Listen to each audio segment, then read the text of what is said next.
Okay, are we sorted out? Okay.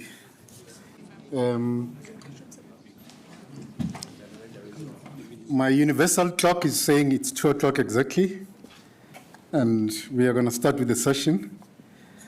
Good afternoon, ladies and gentlemen.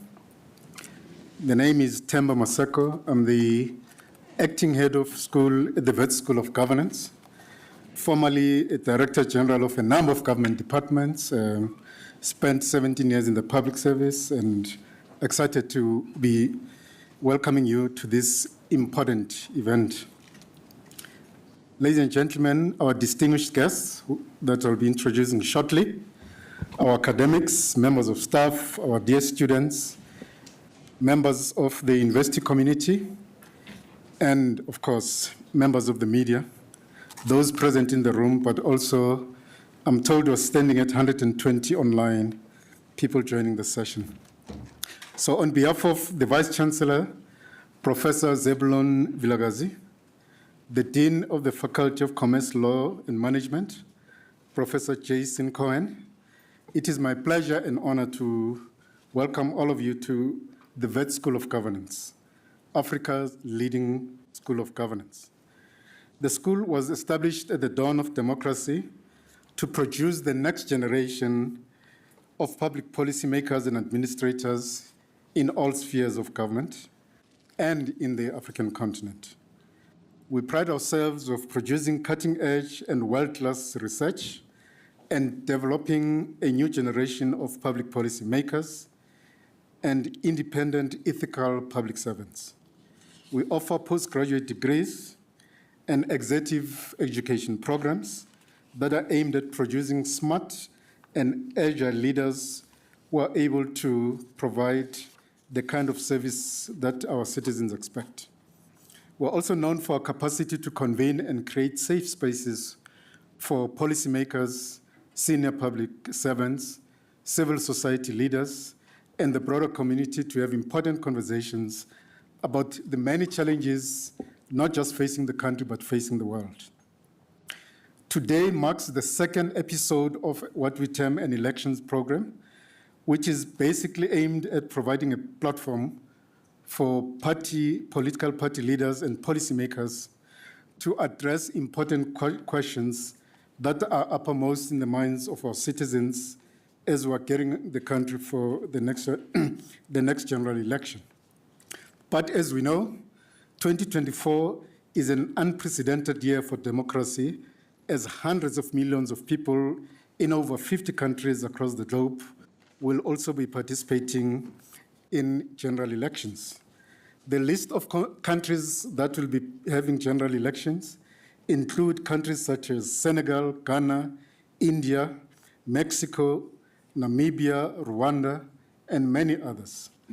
I thought it would be important for us to note that in India alone, about 967 million people are registered to participate in that election, which is a number more than the combined populations of the United States, EU, and Russia in one country. This makes 2024 a record-breaking year amidst the changing global balance of power, key challenges facing the globe, including global warming, regional wars, and rising levels of poverty, hunger, and inequality. As a school, we would like to let everyone or give everyone the opportunity to think quite deeply about the meaning and implications of these elections that are taking place around the world, implications for ordinary citizens in the continent and the rest of the world. In conclusion, I invite all of you present here today and those who are watching this event on social media to also take note of the many other events that are coming. As I said, this is just a program. Today is just part of a program. The program kicked off with the chairperson of the IEC giving us a sense of how prepared the IEC is for these coming elections, and it was a very productive session as very valuable information was given to citizens. Today is meant to be a session with leaders of political parties. The intention was to also get the president to join us this morning, but unfortunately, due to other commitment, is not able to come. But I'm pleased to say that the DA, in the form of Matt, whom I'll be introducing shortly, will be speaking to us on behalf of the Democratic Alliance. And later in the afternoon at 4 o'clock, the leader of the Economic Freedom Front will be here in person to also answer questions that are uppermost in the minds of our citizens. We then move on to the 2nd of May, where there'll be a panel discussion involving other political leaders in Parliament, but there will also be a session for political leaders of parties that are not yet in Parliament. That is the many new parties that have just been formed. On the 9th of May, the focus shifts to a theme on women and gender implications for the forthcoming general elections, and we'll have a panel of esteemed guests who will be participating. We'll then move on to the 16th of May, where we'll have a panel discussion on the elections that are taking place in the continent and what do these elections mean for our citizens here in the country. So just to be clear, these dialogues are not meant for electioneering, but they are meant to raise awareness about the importance of these elections, but most importantly, what do these elections mean for our citizens? In other words, we're encouraging society to start thinking deeply about how these general elections will impact their daily lives, and also hear it from proverbially the horse's mouth about what these elections could mean for citizens. Just to say a little bit about the sessions, these are not speeches delivered by the speakers, but they are more a moderated conversation about important issues that relate to the forthcoming elections. And we've decided that these sessions will be moderated by experts coming from different fields in academia, including our own academics in the school, but we thought we should also involve experts from other institutions. So the panel comes to the front, the moderator asks a few questions, and then the floor is opened for the audience in the room, but also online, to also field questions. So it is my pleasure and honor to welcome our moderator for today's session. The session will be moderated by Professor Cheryl Hendricks, who is the Executive Director of the Institute for Justice and Reconciliation. Prior to this position, she was Executive Head of Africa's Institute of South Africa in the Human Sciences Research Council, that is HSRC. She was also appointed as a professor in the Department of Politics and International Studies at the University of Johannesburg, and served as the head of that department from 2014 to 2017. Prof. Hendricks also spent many years working at the Institute for Security Studies, first as a program head for Southern Africa Human Security Program, and then as a senior research fellow in the Conflict Management and Peacebuilding Division. She also worked at the Center for Conflict Resolution at the University of the Western Cape. She holds a PhD in Government and International Relations from the University of Carolina and a master's degree in Southern African Studies from the University of York in England. She has a wealth of knowledge and expertise in the areas of conflict management, which includes conflict prevention, peacemaking, peacekeeping, post-conflict reconstruction and peace building, women, peace and security, and African regional security architecture. That's a mouthful of experience, Prof. Hendricks. She has published widely on these topics and engages on a range of policymakers, academics, researchers, and civil society on these very issues that she has expertise in. Prof. Hendricks, may I invite you to come to the floor?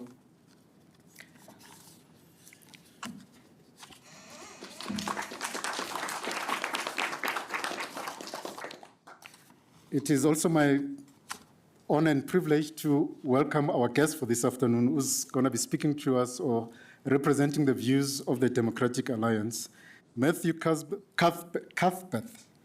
He says he's 30-year-old, ladies and gentlemen. I must remind you of that. He's a seasoned public policy expert who serves as the head of policy and a member of parliament for the official opposition in the country.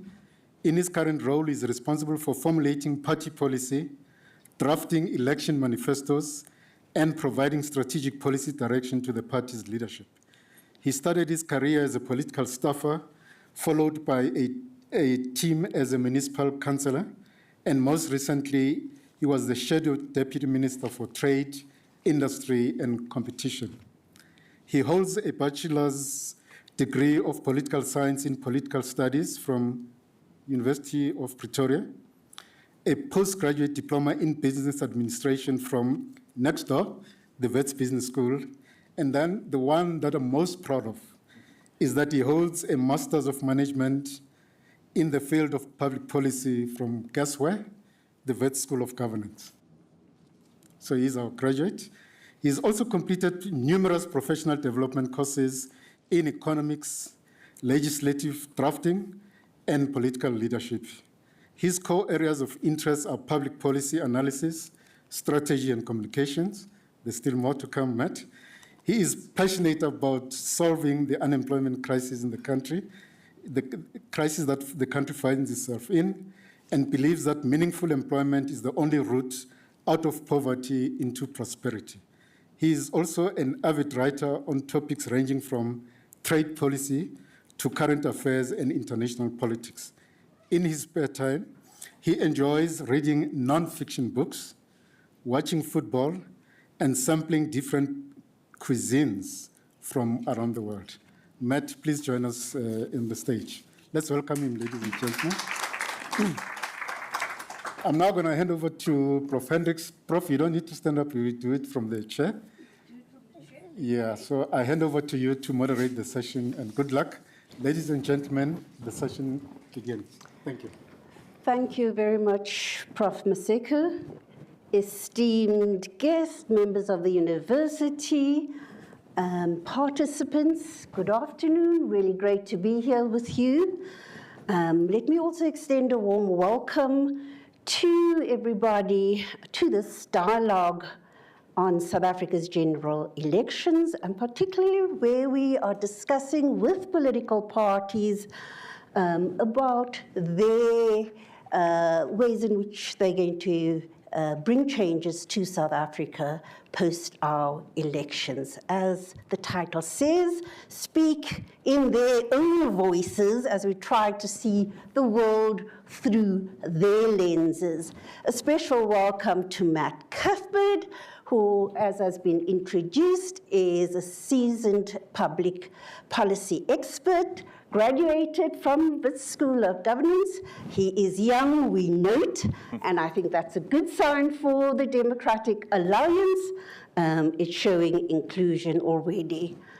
Prof. Maseko, as you indicated, we are now 30 years into our democratization in South Africa, and in which South Africa has attempted to build a better Africa and global world out there.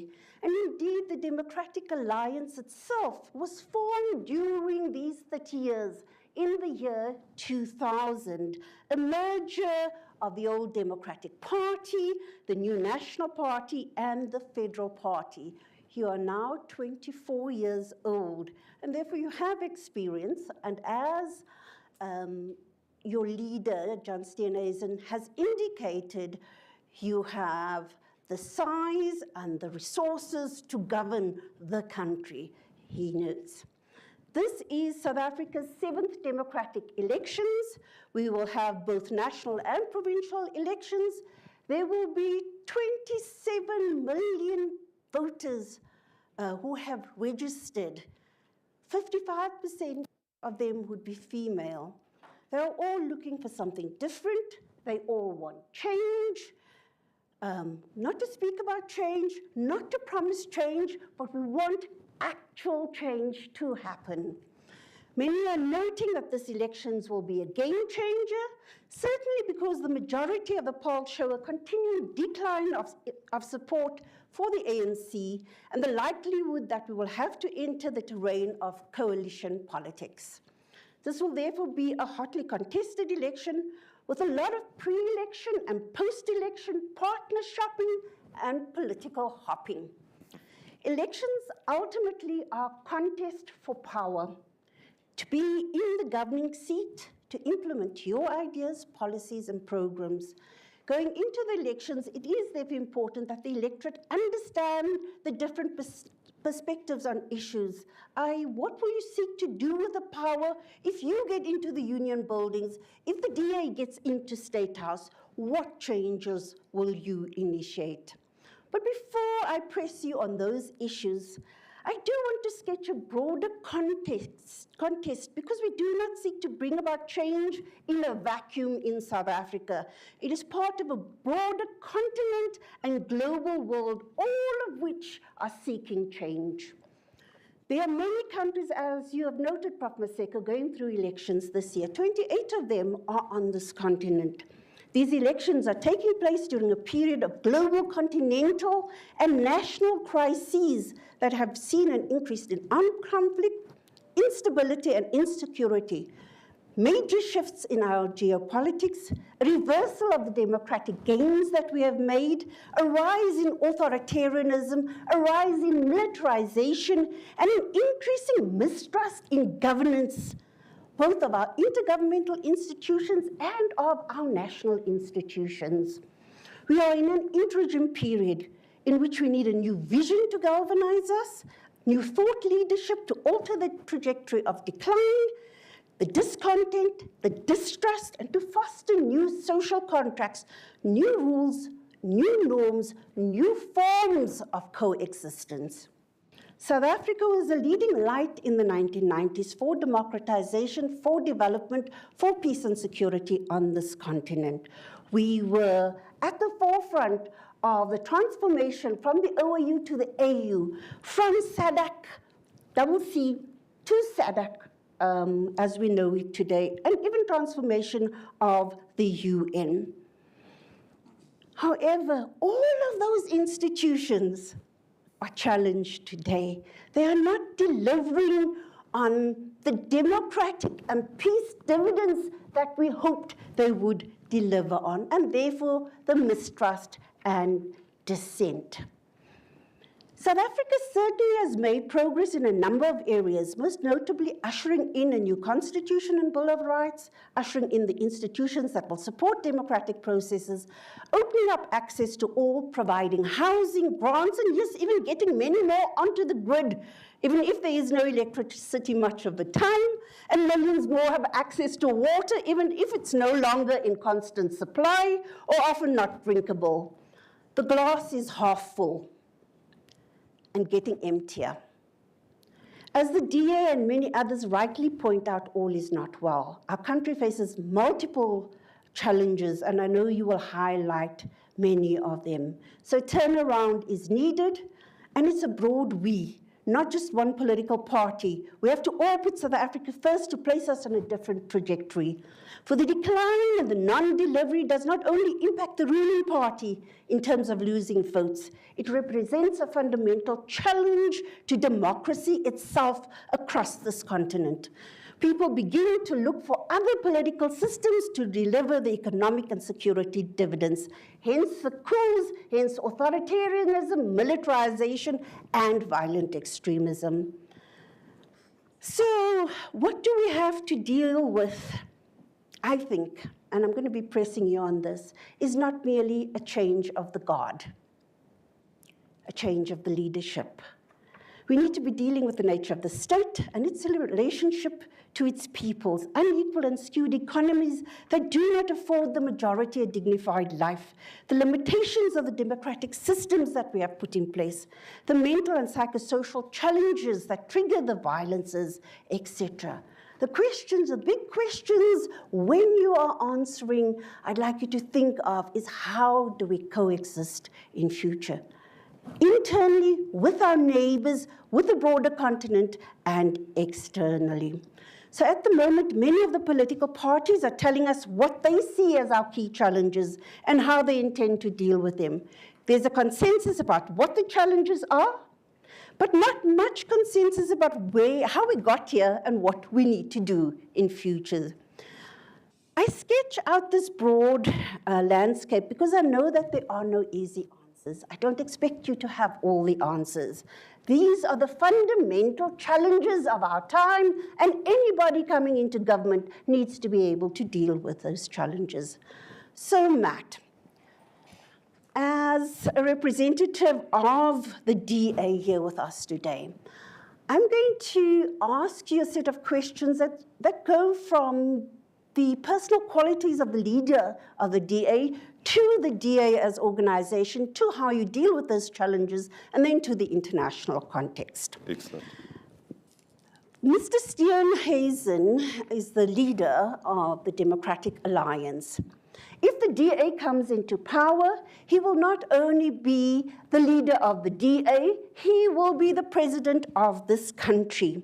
So what, in your opinion, are the leadership qualities of Mr. Steenhuisen? What is his style of leadership? Tell South Africans why we should be voting for Mr. Steenhuisen. Sure. So, Mr. Steenhuisen obviously conveys his apologies for not being able to be here. He's busy on the campaign trail trying to get as many votes as we possibly can in the run-up to the 29th of May. And I think it's an example of the kind of leader I've grown to know over the last 5 years, and the kind of man he is behind the headlines and the sort of, in particular in media circles, much maligned. And I think the key thing about John's leadership is the fact that he's very consultative. I don't think he assumes that he has monopoly on knowledge, and that's why he has young people like myself of 30, my colleagues like Saviwe Khakube, my colleagues like Ashul Sarapin, my colleagues like Solly Malatsi in the room to discuss ideas and to make sure that when we develop a response to the challenges facing South Africa, we've got a broad spectrum of people that are involved in that decision-making, and we are able to actually move forward in unison. And I think by virtue of his own political history, having started out as an activist, having been a local government councillor, having served as an MPL, having served as an MP, he's best capacitated to understand what the challenges are of South Africa. And I think by having built up that extensive experience, that will come in handy in what I consider to be a very volatile political territory that we're moving into. I think we've seen a number of challenges, particularly in the city of Johannesburg and in other cities across the country in terms of coalitions, and I think that you need a calm head and somebody who's able to reach out across the aisle and say, how are we going to work together to solve the challenges facing South Africa? Because I think you make a very important point in your intro, Prof, where you speak about this is a we thing. There's no political party that can do it on its own. We need the capacity from academia, from civil society, from business to work together so we can resolve the challenges in our common interest. And I think that's the most important thing that we need to recognize, is that no political party is going to do it on its own. And when we say we want to rescue South Africa, we don't say, well, we're here as your saviors, but rather to say, let's hold hands together and let's rescue our country so we can get back on the right trajectory. Thank you very much. So, experienced, calm, consultative, inclusive, and activist by nature. In his election speech in 2023, he noted that he was going to take the DA into the future. And he was speaking to the internal challenges of the DA.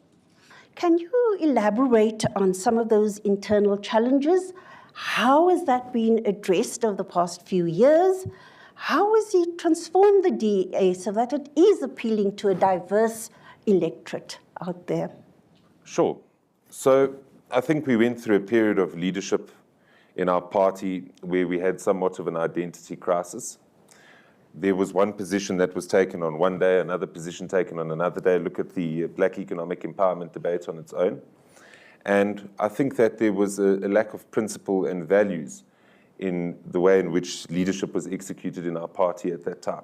We had a lot of infighting. You would see a number of leaks that would take place in the Sunday papers, and it was really not good for internal cohesion and harmony within the party.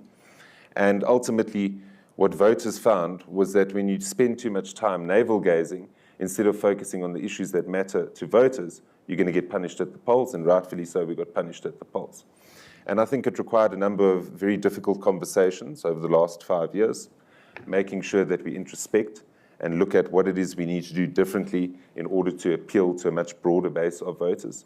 If we look at publicly available polling, our numbers are up from what they were in 2019, and I think that's an indication of the rebuild that we've undertaken. Is the DA perfect? No. I think there's still much work to be done on the DA. Do we govern the best as per every independent metric? Yes, we do. Is it perfect? No. And I really think as we move into this next transition as a party wanting to take over additional provincial governance and potentially national government, it's important that we have somebody who is intrinsically involved in the party and has been involved in the party, who values the interests of the party, and make sure that we stick to our principles and values when we govern. Because if we govern merely for the sake of doing it, rather than applying our policies and our programs of action as we've decided upon, we're going to find ourselves in a very difficult position trying to explain ourselves to voters when we're not able to deliver on what it is we've promised. Thank you very much. I'm going to shift you to your rescue plan for South Africa. I'd imagine you would have had a hand in drafting that rescue plan. Can you elaborate more on the 7-point plan, but particularly what makes this different from what the other political parties are putting out there? Sure. So you would see we've identified 7 apex priorities. What we've tried to do is to create a document which focuses on the key issues. And as you spoke to earlier, there's broad agreement on what the key issues are. That is unemployment, crime and water shedding, I think particularly in Johannesburg. I'm sure there's a number of Parktown residents here who've been waiting for the valves to be turned on. We also know that violent crime is a particular problem in our country. We understand that cadre deployment and the hollowing out of the state has caused a significant impact on service delivery. We understand that our country, despite the progress that has been made, is still mired in inequality and poverty. We also understand that our education system, and particularly basic education system, is broken to a large extent and it requires significant reform. And lastly, we look at access to healthcare. We understand that there's a looming NHI that's coming, and we don't believe that this is the right solution. It's merely creating another state-owned entity for the provision of healthcare rather than addressing the challenges in the public sector as well as the private sector. And that's why we've taken a holistic focus on what we identified as important to voters. These are the things that pick up on the polls as the most important to voters. And we could have quite easily, like some of our other parties, come out with a 230-page document, which no one would have bothered to read, possibly outside of this room. Because ultimately, you've got to make sure that your documents, as much as you're communicating credible policy positions, they are ones which speak to the average voter and which are accessible to the average voter.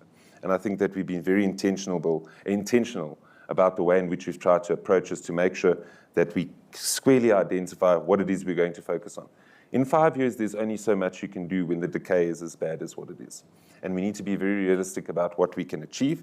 And it doesn't help us to go out there and overpromise. And we end up at the end of our term with us having lost all credibility as a party of government and us not being able to keep our commitments to voters. And that's really the underpinning of the document which we've put together. And I've been very, very grateful to work with an excellent team of young policy researchers, as well as some senior figures with leadership in the party. And I think by virtue of us having that consultation internally and making sure that we ironed out what it is we want to put forward to voters, I think that we've come up with something that is compelling in contrast to other political parties. Okay, I want to press you a little bit. I think everybody knows the 7 points by now.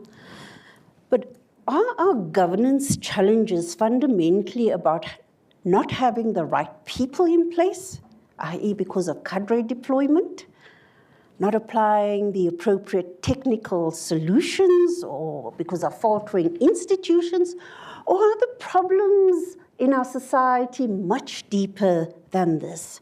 Ideological, political, structural, around our political culture per se? Do we have the right systems for our context?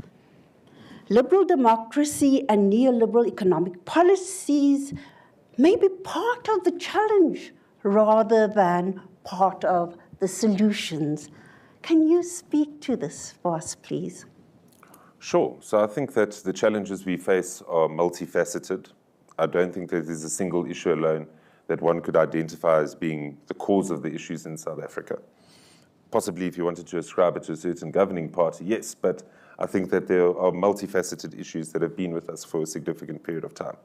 We understand that the state has been hollowed out over a long period of time, and we understand that it's not capacitated to be able to deliver what is required to residents and to voters of this country. We also understand that we have a number of structural challenges which we inherited from the past regime of apartheid and prior to that colonialism. And whilst there's been some progress in trying to ameliorate that and try and transform that, it has not been adequate, because then otherwise we wouldn't sit with an unemployment rate that, by the expanded definition, north of 40%. We wouldn't sit with one of the highest Gini coefficients in the world, and we wouldn't sit in the situation where approximately 5 million children go hungry because of the dire poverty that they find themselves in. And I think that we've got a number of social root causes that need to be addressed, and I think a number of our solutions try and touch specifically on those root causes rather than trying to deal with the problem after the fact. And I think that that specifically speaks to things like crime, where there's not adequate intervention from an early age to make sure that children aren't getting into a life of crime, and they have adequate support to choose the right kind of lifestyle to pursue, and one which actually adds meaning to their own life and allows them to climb up the social mobility ladder. Instead, there's in some parts a militaristic approach to crime enforcement and law enforcement. We want to try and deal with it after the fact, thinking that by arresting drug dealers, we are going to be able to resolve the issue. Those issues are much deeper, and that's why we need to make sure that our policy solutions are focused on tackling those root causes, because failing to do that just means we'll end up perpetuating the same cycle over and over and over. And there may be a contrast, and I understand that certain elements of the academic fraternity are maybe a little bit more left-leaning than myself, but I consider us to be a centrist party. And yes, we are a party who believes in a market-based economy, but we understand and we have a conscience, and we realize that there are market failures that are in place. There is extreme poverty in this country, and the state does have a role to play, particularly in the provision of social assistance, to make sure that we can have a more equal society and ultimately work towards a point where people are less reliant on the state but are able to empower themselves, live a life of meaning, and be able to climb up the social mobility ladder. Thank you. I'm going to open it up for questions by participants, particularly focused on what the DA has highlighted as root causes and its rescue plan to deal with those causes. Any questions? Prof? If I may kick off and ask just one question. Matt, can you talk to us about the policy-making process within the DA? I mean, is there anything that you're doing differently to make sure that your policies are addressing the real challenges facing the nation, and whether there is any contribution by experts who are not necessarily party activists to contribute to your policy-making processes? Shall we do one at a time, Prof? Or? Yeah, you can do one at a time. Perfect. Well, thank you very much for the question, Prof. Maseko. I think we have a very rigorous internal policy-making process. So what would happen is our federal council or the federal leadership would identify the need for a particular policy. We would then draft a position on that, take that out to internal consultation within the party in what we call a policy commission. There's a discussion around the sort of direction of that idea, what the possible solutions are related to that particular topic that's been identified. We then allocate that to my team. So I've got a team of researchers who actively work on specialized areas, and they would then focus on identifying what the necessary policy recommendations are for that particular challenge. And in that process, what we do is we reach out to a vast array of academics, industry professionals, and actually ask them for briefs to be able to assist us in dealing with the challenges. And obviously, you know, for confidentiality reasons, we can't mention who, but there are a number in the academic fraternity that we reach out to, because we understand fundamentally that we do not have a monopoly on knowledge, and that there are people who have spent their whole lives dedicated to specific focuses in policy that we can draw on and then supplement our response as a party that wants to be in government. And ultimately what then happens is once we've taken that expert brief, we've incorporated it, we've discussed it, they will come and present to us internally, we then find ourselves in a position where we start working on a full draft of a document. That document then goes out for comment amongst our federal council, which is our largest decision-making body between federal congresses.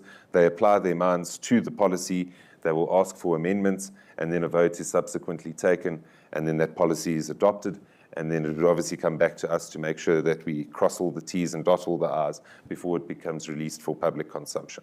So there's a very consultative process internally where we interact with our structures, We reach out to a variety of experts, and we think it creates a more holistic policy-making process rather than me as the head of policy merely sitting in my office and churning out every idea that comes to the top of my head.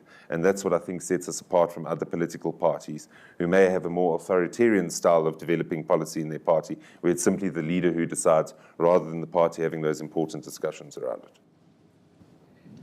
Any other questions? Yes?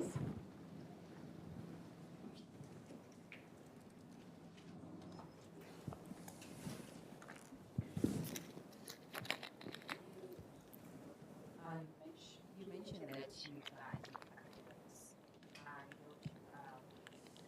it's not an isolated consultation. But do you think that you academics, is it informative enough? Are you in touch with the community? Because for me, I feel like academics, you're still not in touch with the people. Because also academics, they are making mistakes, and sometimes they may not reflect the true reflection of what is happening. And that's our outcome. We are very diverse country, and we have very diverse communities. Because I feel like your policies are failing you guys, because looking at the different challenges that our municipalities are facing right now in different cities, I feel that you guys are even failing to solve some of these problems because you don't understand the community. So how reliable are your academics, and do you feel that you need to change the strategy and get maybe the society, like the community, more involved? Because sometimes academics, they're at the level of privilege, when there are other people who want to share the insight to and do not have that privilege of getting connected to an academic. Sure. Thank you very much for the question. So I think if you over-rely on one particular input of information, you're going to make it very difficult for yourself to develop a holistic policy. Now, I think it's impossible for any political party to go out and consult each and every person in a particular community, but we have representatives in those communities who have public meetings, who have public consultations that come and then provide that input about what's pressing in their communities. We involve civil society organizations, and we are in constant contact. I mean, if I'm not meeting civil society organizations on a weekly basis, alongside a number of other stakeholders, then it's not an ordinary week for me. So we're constantly opening ourselves up to different ideas, different perspectives, so that we are able to better reflect what it is the challenges are in this country and be better equipped to be able to deal with them. And it may be your own particular experience that we failed in a number of municipalities, but we must identify specifically what that failure is.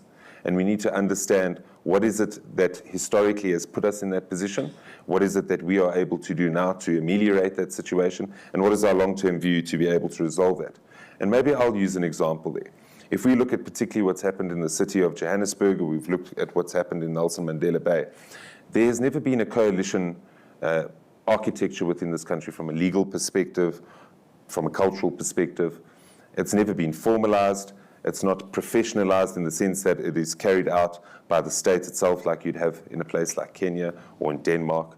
And I think that that's created a lot of instability, and it's created a situation where unless you have a 50+1 majority, it's very, very difficult to deliver on your program of action. And I think that we've encountered that particularly since the 2021 election, where we've had back and forths, mayors in, mayors out. And I think what we need to do is we need to focus on reforming the electoral system to make sure that we are able to have stable governments that are able to deliver on their programs of action. Thank you. Question in front. Yes, you? Oh, you're spoken for Mike, sorry.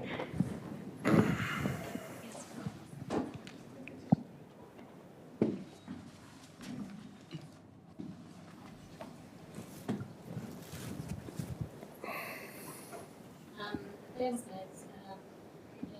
Thank you for insightful conversation that today after taking in the school. And my question to you is around the question of gender equity.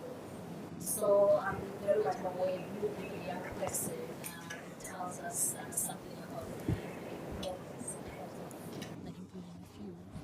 But I'm quite worried about the question of gender, not only here, but the broader space. So of course, we've seen some of the women that is put on leadership positions. So I just want to understand if there are any mechanisms that you are putting as a party where you are intentionally and deliberately supporting women in leadership positions so that they don't end up like the other cases that we can cite that we've seen women within the DA occupying leadership positions, but at the end of the day falling through the cracks and not moving it. So the DA is to make it to Parliament one day or to governance in the country. How long will it take us to see the president what is coming? Thank you very much. So, I think there's often an impression that the DA is simply a party of middle-aged white males, which I think is not truly reflective of what our membership base is. We are the most diverse party in the country. All of the other parties are largely monochromatic. And I think that it's often a trope that's used against us, and sometimes I think quite unfairly. I think also in terms of senior leadership that we have within the party, so you look at the likes of Helen Zille, for example, you look at Saviwe Gagube, you look at Annelie Lotriet.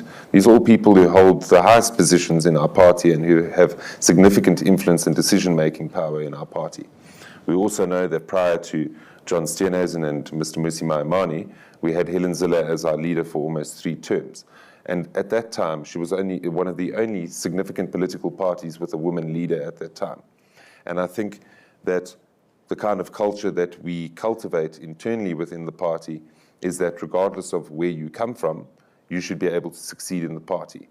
And that includes young people, it includes people from diverse backgrounds, and we believe that naturally through our processes in our party, leadership will emerge. I wasn't put in my position because I'm a quota. I was put in my position because I displayed a certain level of competence, and ultimately they appointed me on that basis. And it's very, very rare to see in other political parties people who are at my age, and young women also in particular, that are given such leadership responsibility. You just need to look at other political parties like the ANC, for example, and a number of internal caucus ructions that they've had most recently. Look at the young people and how they've been treated in their party. Look at Ms. Skwatsha, the chairperson of the Higher Education Portfolio Committee. Look at Naledi Chirwa in the EFF. That is how people and women are treated in other political parties, and I don't believe that we engender that kind of culture. If we look at, and I think this is something else which is important to discuss, is the leaving of certain leaders. I think there's been a rather superficial glance at this over time, and we've not interrogated the real reasons for people having left. And largely, if you wanted to generalize, you could summarize it around 3 things. Either a loss of internal political support, some form of incapacity that that person was undergoing for not having performed their duties, and number 3, there was some sort of other disciplinary action that was bound to come for that particular person. And I assure you, if you go and investigate and you ask the party for the records, you will see, for the most part, everyone who's now saying, well, I'm going to go out and join another political party. What did Patricia de Lille once famously say? She said that the new bar is always the busiest place because all the drunks from the previous bar end up in that particular bar, and that's ultimately what happens with a number of new political parties. We see other parties, and we won't mention names, who want new leaders. But if you look at the lists that they've got, ultimately it's a DA retread factory of people who had factional battles and have now decided to leave out of their own volition. And ultimately, if we look at the facts on the ground, I think the DA by far is the most diverse party, is the only party that actually tries and cultivates young people, people of various genders, and actually tries to create an inclusive environment for us to operate as a political party. I do want to press you further on this one. Please. Because we have made the advances in relation to gender equality, particularly in this country, but across this continent, because of a quota system, because of the zebra striping. If the DA comes into power and it does not implement a quota system, we are likely to see those numbers go down. Are we going to be seeing a regression on gains already made in relation to gender equality.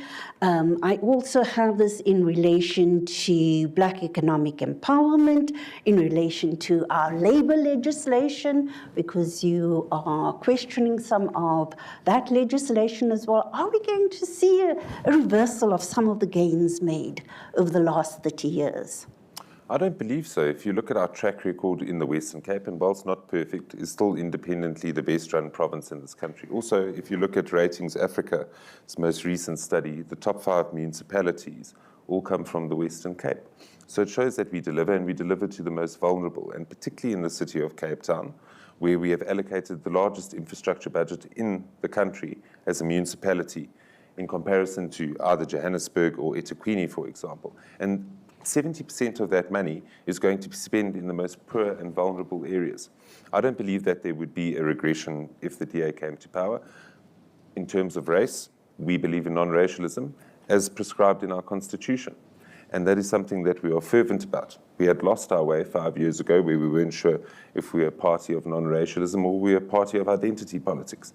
And we are firmly a party of non-racialism. Now, we may disagree on the content of that or the subject matter of that, but ultimately the DA as a party wants to see everybody progress in society. And it's not for an exclusive clique of people, it's not specifically targeting certain people, and we understand that by focusing on the root causes of the socio-economic challenges we face, we will be able to uplift people and allow everybody to move up the social mobility ladder. So I don't think that it's accurate to say that there would be a regression if the DA came into power, because not only our track record, as well as our policies and our principles don't indicate that that's the kind of course of action that we would take as a party of government. Okay, thank you. Frank, you had a question? Thank you very much, Chair. Thanks, Mike. I just want to ask you about the Steenhuisen as a party leader. You described him as a consultative and all of that. Much appreciated. It appears that's how the party sees him. But how do you then reconcile that description with the Steenhuisen who labels the crime wardens as drunkards, mocks their uniform to Pep Store and all of that? This is a national leader, right?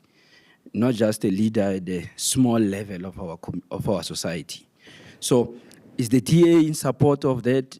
I know he said he stands by his words when he was in Soshanguve. Is the party supporting that kind of tone that came from your leader? 1. 2, you also speak about this consultative individual and as in relation to coalition partners and all of that. But in some municipalities where you are in coalition with, you are accused of bullying by your coalition partners. Is that how the DA conducts its business? Say it for yourself as a party. The last one, I know you'll get to the foreign policy aspect. I don't want to dwell much on that. But how congruent is DA as a party to our national interests and our standing in the world?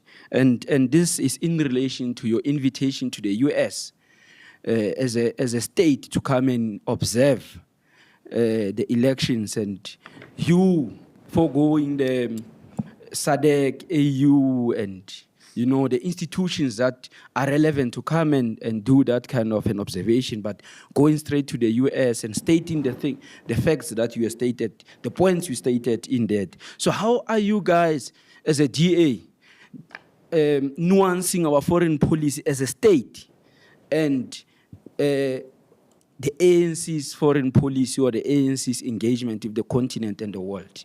Thank you. Excellent. Thank you very much for the questions. So I think the way in which you framed the first question, and particularly by virtue of the nature of John being consultative in my description of that versus a comment that he made in a speech, I don't see how the two tie together. Nonetheless, there was a Mampara of the week that was handed out to John during that particular week. I think it was in the Sunday Times. And we had then revealed several years earlier, Hogarth had made the exact same comment. So it seems as if there was a double standard that was applied to John, as well as what an independent commentator had said in a newspaper. Now, I never think in politics we should get into the business of insults. Ultimately, we are here to sell our vision to voters. There are times in Parliament where it gets a little bit heated and you may quip back and forth, but fundamentally we need to focus on conveying our message to voters and making sure that we do so in a mature way.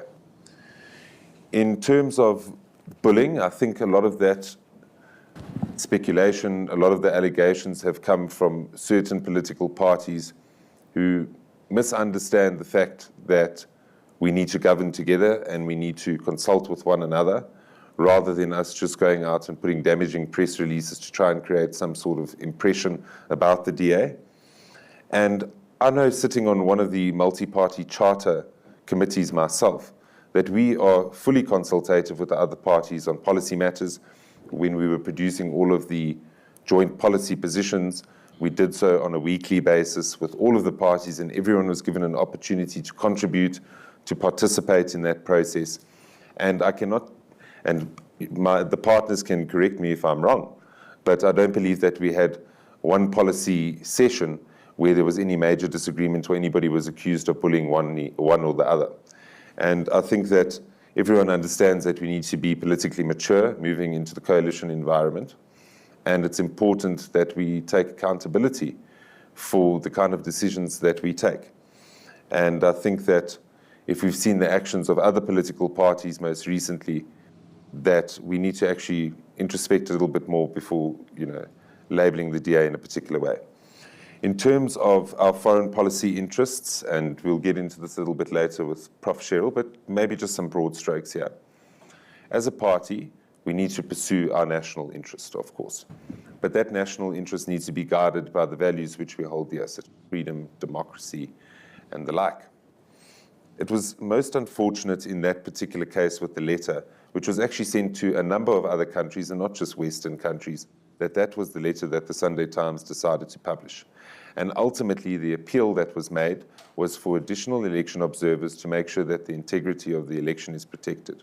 That's not to say that the IEC aren't doing their job. Thus far, we find ourselves in a position where we've had 30 years of credible elections. However, when you have the kinds of political violence that you do in a province like KZN, it's important that you get international observers in to make sure that the outcome of that particular election is free and fair, and that it is one that is free from interference from any kind of political party, and that individuals who are tasked with managing that process there are overseen, and that there is some sort of accountability. There's nothing irregular about making that request, and I think sometimes when there's a selective news article that comes out, that is what informs our view, that is what we read. And I don't think if you dig deeper, that is actually what the intention of that action was. There was a question right at the back, and then we'll come back to our questions here. Thank you. There we go. Right. Thanks a lot, Matt, for the conversation. I want to make a comment before I actually ask a question. One thing that I really observed since you have been sitting there, the fact that your age can be easily so, made public, and we talk about it. I'm so much impressed with that one move by the DA, because many of peers of your age in the other parties are sitting in other groups, so-called youth. But the DA does trust enough that the youth can make an impact and influence changes that we want to see within the highest level of the party. For that one, I am so quite impressed with that move by the DA. But I'm also want to bring one thing to your attention. I'm happy that you acknowledge that there is this perception which the DA believes that is incorrect and unfounded by the public or the mass out there. And then I guess you are the right person to ask the question that I want to ask, since you are the head of the policy. My question to you is, what is the transformation policy by the DA that you have in place within the DA leadership structures, and then even outside the DA, especially in the economy, considering that over 80% of our population in South Africa is black people, then what transformation policy do you have in place that will benefit the, a mere man on the street that actually is the one that is having a vote to put the DA in power? Thank you. Thank you very much. Thank you for the question, and also thank you for the comment. I think that's something that we've invested in. We have not only youth structures, but we have a series of programs which we focus on actually building young leaders within our party, such as the Young Leaders Program. And a number of my colleagues, including myself, have had the opportunity to go through that program. And I think that's reflected in the value there is in actually growing your own timber within a political party. And that's why we have young people in real decision-making power, with real decision-making power, rather than the tokenism that you find in other parties where people are in a student command or in a youth league or whatever the case may be. In terms of our own internal policy on transformation, as I had said earlier, we don't believe in any form of quotas. We believe that regardless of who it may be, we need to be able to give people an opportunity to uplift themselves internally within the party, provide them with resources to make sure that they can adequately succeed in the party. It's different if you are a township activist from my constituency in Davidson at Twatwa versus being a part-time real estate agent in the middle of Parktown.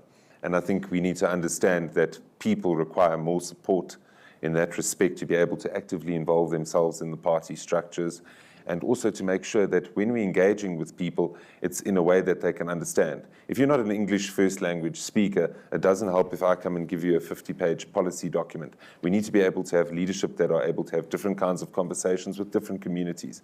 And I think that's what we focus on as the DA, and this is why we are able to be as diverse as what we are. On the broader scheme, and this is obviously a criticism that is largely leveled at us against our position on black economic empowerment. I think if we look at the causes of of poverty, if we look at the causes of inequality that we find ourselves in, we can all agree that the reason that we find ourselves in that position is because of the historical past and the need for us to be able to redress the historical past. However, we have had race-based policy for a significant period of time under the ANC. And if we are to believe in evidence, evidence shows that that policy has not necessarily ameliorated the situation. This is why we have the highest inequality rate in the world, or one of the highest inequality rates in the world. This is why we have high unemployment numbers. And who happens to be the people affected by high inequality, high unemployment? Those are majority black people in this country. However, in our alternative model, we focus on the key drivers of inequality, poverty, unemployment, and the like, to focus on making sure that, by extension, those communities would be focused on in any event. So you have preferential procurement policy, which is currently used, and it's assigned according to race, gender, and so on and so forth. And what we believe is replacing that with another scorecard that focuses on the Sustainable Development Goals, which is a universally accepted framework as published by the United Nations, which focuses on things like decent work, focuses on no poverty, clean energy, and the like. And we believe that companies who want to actually do business with the state need to focus on uplifting communities according to those Sustainable Development Goals. So if you are a company that has some sort of interest in the education industry and you are located in an area that requires assistance because it's impoverished, then you should be investing in that community to be able to uplift the people in that community rather than just merely trying to benefit off the state. And I think that's where our approach differs from the status quo. Ultimately, we have to look at the numbers, we have to look at the evidence. There was some progress that was made, particularly under the Mbeki presidency and the number of black people that moved into the middle class. Correct me if I'm wrong, roughly 7 million, 8 million during that time, right? But there was also a large portion of people who had benefited from becoming civil servants at that time. And by virtue of a growing economy, we were able to expand the kind of economic opportunity that is available. I think we find ourselves in such an economic malaise that there is this real urge to try and find other solutions instead of dealing with the fundamental problem, is that we don't have enough people in work in this country. We have too many people that are reliant on the state, and that's not a fault of their own. The state needs to protect the most vulnerable from extreme poverty. But we need to create an enabling environment so people can access economic opportunity, get jobs, and be able to contribute towards living a decent livelihood where they are able to contribute towards society. And let me pick up on this because your rescue plan indicates that you will seek to create 2 million jobs, right? And you'll do that by stimulating the environment, private sector growth, etc. There are 7 million people unemployed in South Africa.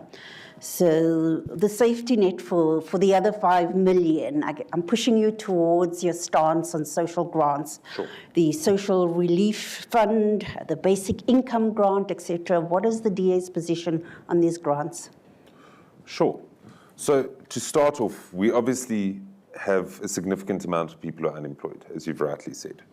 But we need to realize that the longer-term interventions, like resolving issues with the basic education system, is not something that you can do in 5 years. It's going to take 10, 15, 20 years to actually bed in those interventions and make sure that they can tangibly deliver on the kind of outcomes we're looking for. And that's why we specifically speak about a conducive environment and focusing on labor reform.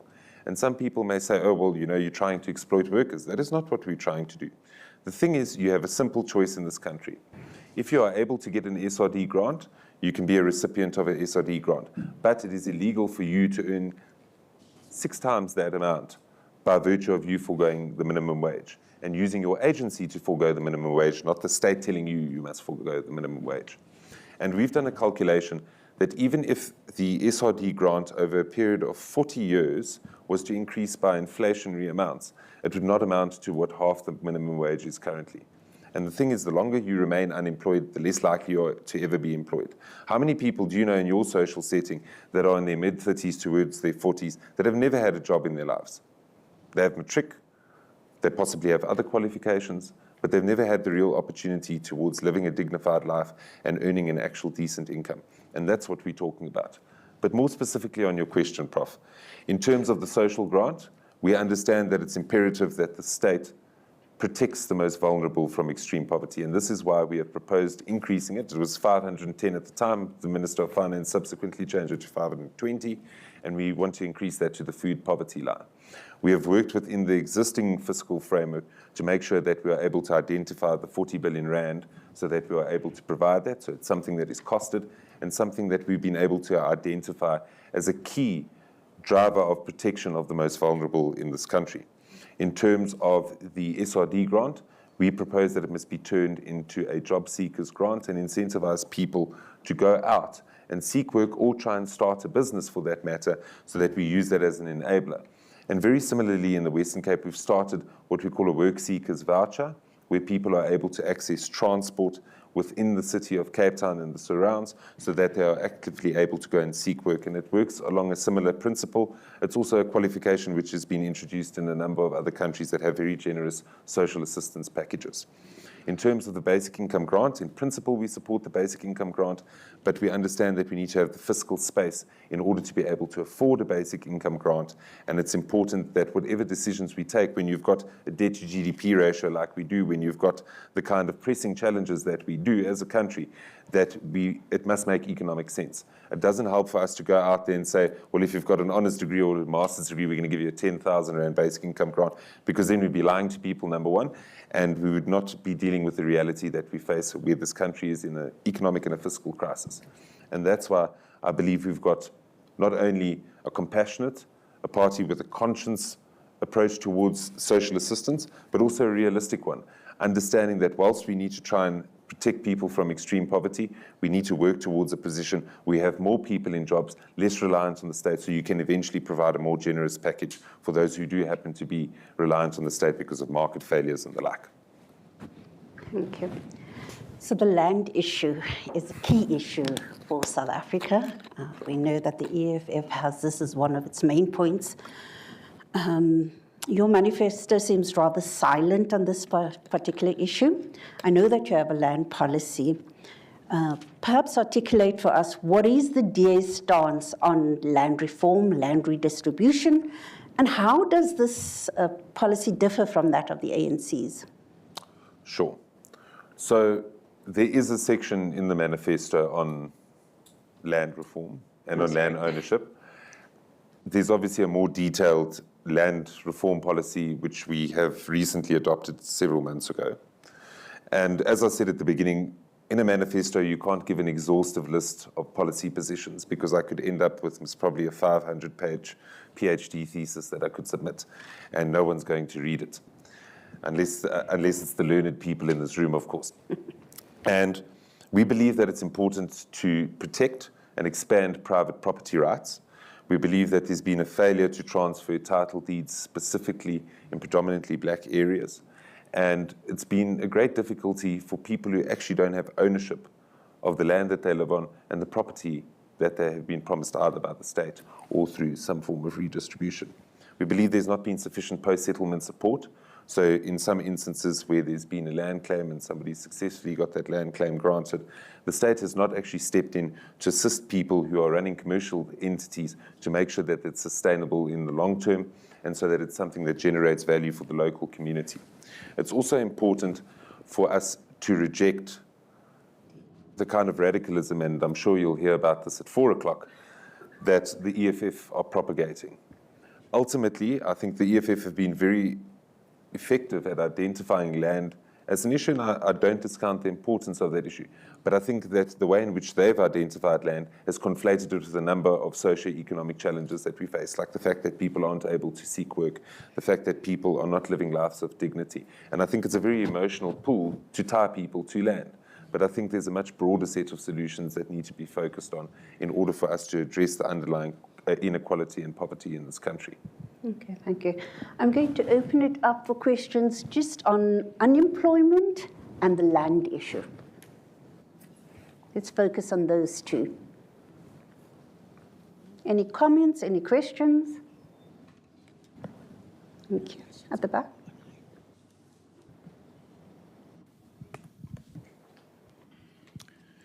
Thanks. My question is sort of linked to unemployment. So we've got a 32% unemployment rate. And I was interested in observations you made about healthcare and how we understand the transformation of the healthcare system and the public-private split. So the structural problem is because you have such a high rate of unemployment, the majority of citizens can't access private healthcare because they can't afford it.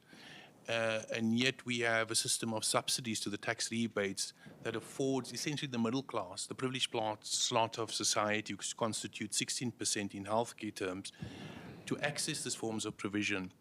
So how does the DA actually view a solution to this problem? If we look at it in sort of more concrete terms, Santon Mediclinic, which is accessible to those who can afford it in the private sector, and you have the Alexander sort of public sector clinic. How do we break down that binary division? Because it seems the underlying societal problem, or if you want to relate it to the idea of a good society, is that our public goods are still very much segregated. So with this universal drive, global drive to universalization of healthcare provision, of which the NHI, of course, is one agenda, there seems an attempt to deal with that problem of inequality. To say that really the problem in South Africa, as you mentioned as well, is not so much poverty, it's actually how do we deal with the inequality, the kind of wealth divide in the country, and how in that solving that, how do we desegregate our public goods? So impoverished people are mainly black, and wealthier people can actually share the same forms of social provision and in that way create a more socially cohesive society. I mean, in some sense, it's a classic social democratic strategy. But I wasn't sure how you, through DA policy, was going to actually address that problem, because it seems that if we leave it just to kind of, leave the private healthcare system alone, it's kind of functioning fine. It's functioning fine for 16% of the population. And there is a flow of fiscal funds through the tax rebate to, to propping up that privileged 16% minority. So how is the DA planning to deal with that very structural problem in relation to the desegregation of public goods, if that, you feel that's a valid objective? Thanks. Sure. My answer? Yeah. I think you raise very important issues, and I think that reading newspapers, watching broadcast news television channels, we often see the failures in the public healthcare system, but we don't identify what the market failures are in the private sector. Healthcare and state healthcare is a very cumbersome thing, and it's something that's very complex, and it takes a lot of money, and it takes a lot of time to be able to reform and to be able to get it to address the kind of challenges that we find ourselves in. We find ourselves in a situation, particularly in the private healthcare sector, and whilst it certainly has a role to play, that a number of people are excluded either on the basis of their disease burden or because there are stringent limitations put in place to prevent people from actually accessing private healthcare. And this, I think, is something that you would have also particularly discussed with Professor Alex van der Heever, who I know is the boffin on this particular topic.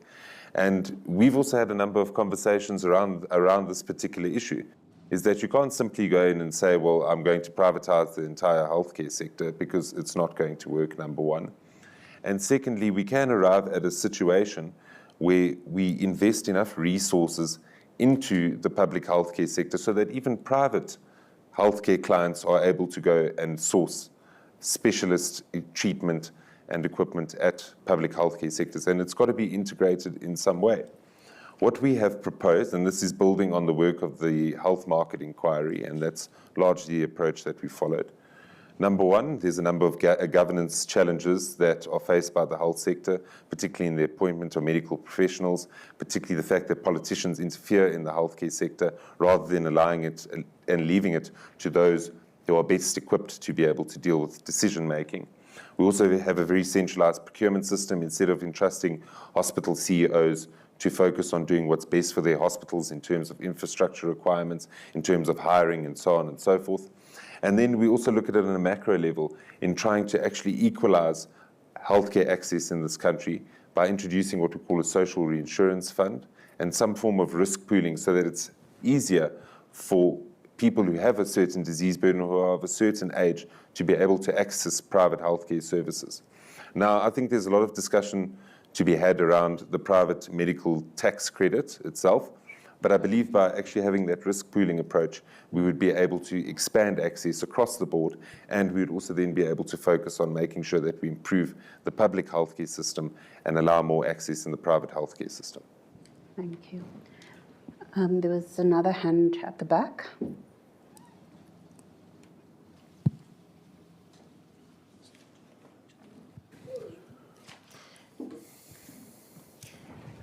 Thanks, Matt. I wanted to probe you a little on the issue of youth, but related to this conversation around unemployment.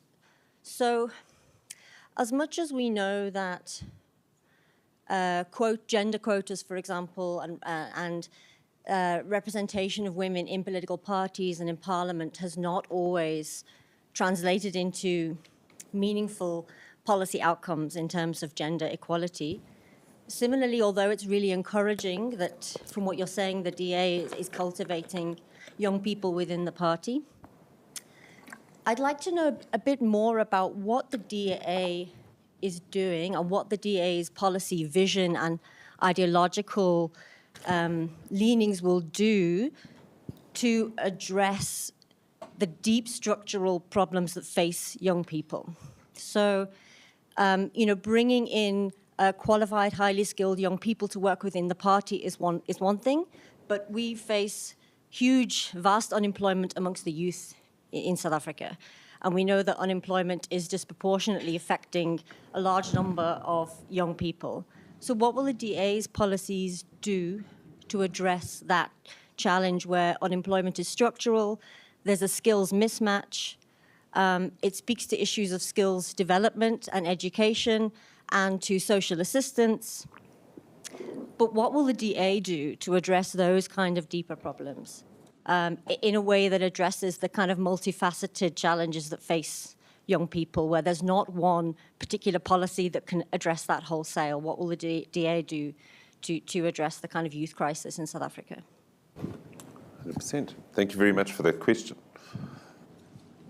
I think part of it covered in our manifesto, and another part in our overall policy positions. But most importantly, it starts at birth. Because if your mother does not have access to nutritious diet and is not able to feed herself or be able to access the services that she requires, then that is going to have an impact on you in the womb. And it starts there, and it starts with access to early childhood development centres and making sure that those critical skills that need to be developed within the first 1,000 days are developed, because those are the largest determinant for your success and your future. We then focus on specifically the foundation phase in the basic education system, and actually making sure that we dedicate enough time to making sure that learners are able to read for meaning, be able to write, and be able to do arithmetic. You would look at TIMS, you would look at PIL scores, and we perform really poorly in comparison to a number of our international peers. We move through the basic, or shall we say, the primary and the secondary phases of education and into the secondary phase of education. We need to focus on making sure there's alternative pathways for young people who may not necessarily be academically inclined and don't want to come to an institution like this, to still be able to live a life of meaning and one which adds economic value to the economy.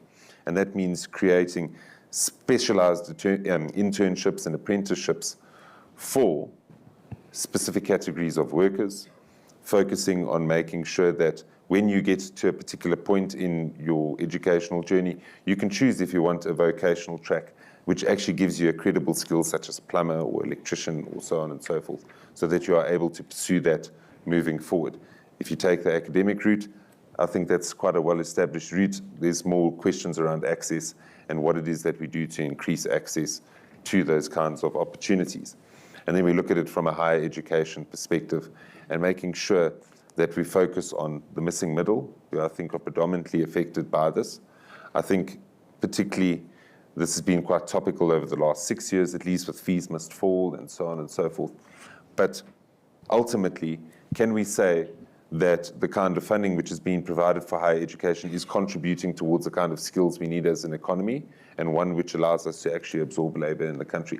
And I don't think that we can. And I think that's where the focus needs to be, on retooling that system so that we can focus on getting people into work, focus on making sure that we don't have people standing at robots or sitting at home reliant on the state. And ultimately, we believe that this whole of life journey will empower young people to be able to live a life that is dignified and a life which allows them to move up the social mobility ladder. Okay, I know that we are running somewhat out of time, and I can see we have been asking you a number of questions. We'll try and bring it to a close. I wanted to just speak a little bit to your multi-party charter. Sure. What significantly different it's bringing in post the election. And I want to ask directly, do Rise Mzansi and the new Mkhonto weSizwe party pose significant challenges to the DA's support base? Sure. So the MPC themselves and us as a member of them have put out some dual policy positions, which you would have seen. I think there was an event a day ago or so, where we've identified key areas for intervention similar to what is in our manifesto. And we've highlighted what it is our approach would be towards governing. So it is publicly available, and if I went through all 10 of the documents now, I might have you here into the next session. But I think that by developing our common policy platform, and yes, there are differences in the parties, we have a core set of ideas which we can focus on coming into government.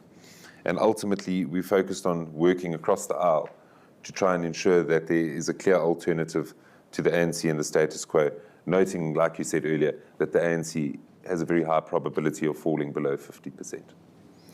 So that's from an MPC perspective. I think that the political space is very contested. I think we should be fortunate we only ended up with 53 and not 300 on the ballot. I, as a politician myself, was scratching my head as to how I would manage to find my own party on a 300-party ballot. And I think that it's a very contested time. There's a lot of political fragmentation, and ultimately everybody's out there trying to win votes. And I think particularly in the case of Mkhonto weSizwe, I think that they've upset the ANC's apple cart more than our own, and potentially the IFP in the northern part of KwaZulu-Natal. And I think a lot remains to be seen, whether or not they're able to outstrip COPE, and whether or not they're able to form some part of government in KZN if we don't get in.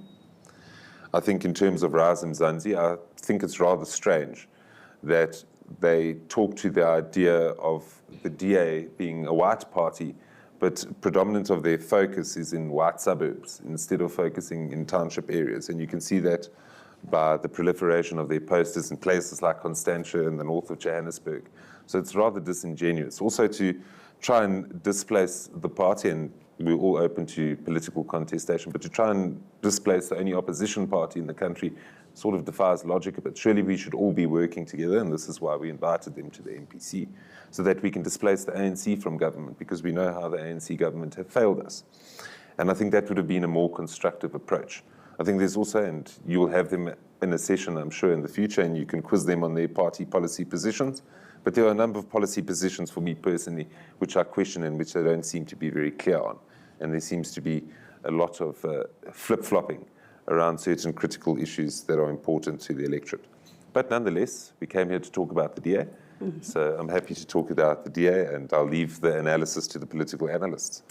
Okay, let's move to foreign policy. Sure. If you can elaborate on your key pillars of your foreign policy for us, but particularly if you empower, what would your engagements with SADC, the AU and the UN seek to achieve? Sure. So we are actually in the process of drafting our foreign policy. We have not had one as a party for a long time, and it's been a process of a few months now where we've really been working on making sure that we retool our foreign policy kit. Ultimately, our principles that we'll be following in that is, the protection of freedom, democracy, the rule of law, and obviously a market-based economy and international trade and integration, because that's the principles that we believe in as a party. And also justice, because it's important that we have a just world. Now, without getting into too much detail, I think from a SADC perspective, we know that it's largely been disabled. And this obviously happened under former President Zuma, when he did not want to hold his ally up north in Zimbabwe accountable for the kind of things that had been done and the kind of poor trajectory that the country had taken.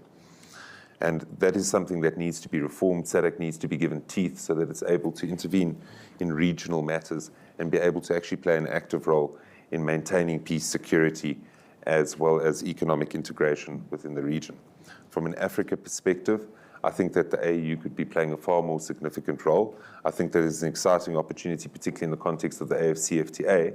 But I think that us as a continent have a long way to go before we are fully integrated in terms of transport infrastructure and other kinds of trade infrastructure that are required to really make that agreement work. I think also as we move towards an age of, we are in an age of decoupling, protectionism, really active industrial policy. I think countries are trying to isolate themselves when we actually need to be moving closer together and integrating our economies more. And I think that this is a real risk on the African continent, because some people view South Africa in a particular light. And I think under the context of the AFCFTA, we need to understand that we must bolster trade, and we need to make it something that is really at the forefront of the AU agenda. On an international level and multilateral organizations, supranational organizations, I think there's definitely a need to have a discussion around reforming the United Nations Security Council, the veto powers that are still contained, the fact that there's not adequate representation from a continent like Africa, and the fact that we need to be consistent at all times. I think that there have been a number of incidences before international institutions where we preach a global world, a rules-based global world order, but it's not necessarily been applied that way. And whilst I think that there's change and reform that needs to take place, I also am not of the view that we need to throw the baby out with the bathwater. And I think particularly if you look at this juxtaposed to the expansion of BRICS, the likes of Iran, who do not share our values, I personally believe, and the kind of interests that they would want to pursue as a country within the BRICS collective itself, does make me concerned if we are going to be propagating for global governance reform, but that global governance reform is authoritarianism and theocracy. That doesn't really align with the kind of global governance reform that we've identified. So I hope that gives you an overview of the various bodies and so on. Two further issues on this. Sure.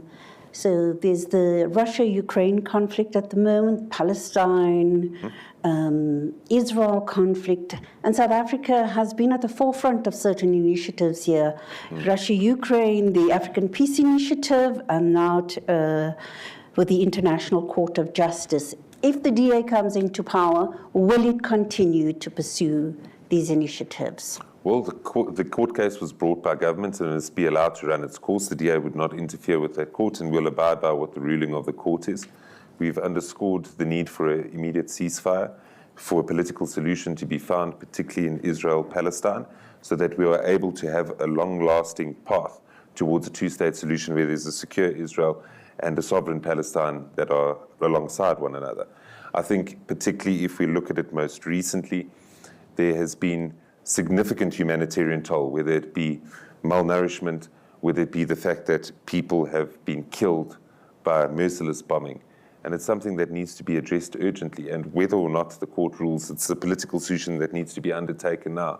And I think that there's a constructive role for the South African government to play in trying to get to that political solution, a diplomatic solution, so that we are able to ameliorate the suffering of the people of Palestine and to ensure that the long-term security interests of Israel are also protected. Okay, final question. Sure. So we painted a rather fractured, divided society in South Africa, no real consensus of how to move forward together, but we know that we have to come together to have a common vision. How do you think we can rebuild relations of trust in South Africa? What new reconciliation initiatives do you think we need to be undertaking to have more social cohesion in our country? Sure. So I think when we start dealing with the underlying root cause, we look at crime, we look at poverty, we look at unemployment.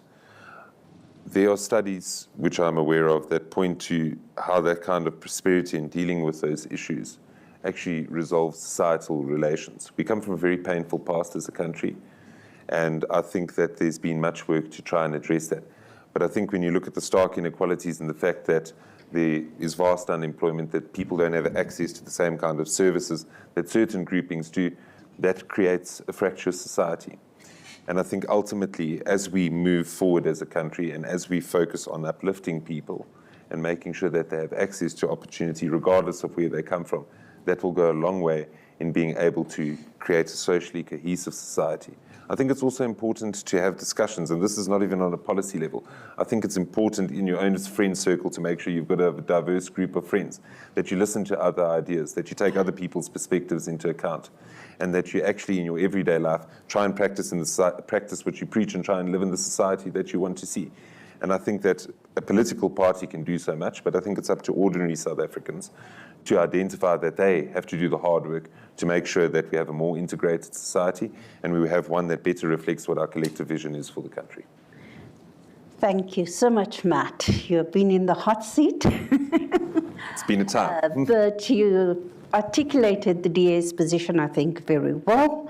You have painted a picture of it being a compassionate and inclusive political party going out there to address our key challenges. Obviously, the proof is always in the pudding when you get into power and to see those challenges. Good luck with the elections as they come along, and thank you for being here with us today. Thank you very much. Thank you. Okay, thank you very much, Matt and Prof. Hendricks. Let me just tell you that they flew in from Cape Town just to be with us this afternoon. So I take the opportunity to thank the two of you for being with us here this afternoon. The next session starts at 4 o'clock, ladies and gentlemen. So we're going to give you time to stretch a little bit. And 4 o'clock sharp, we're going to be hosting the CIC of the EFF at 4 o'clock sharp. Thank you very much for joining us this afternoon. Hoping to see you soon. The session is adjourned. Thank you. That was good. That was good. Thank you for the conversation.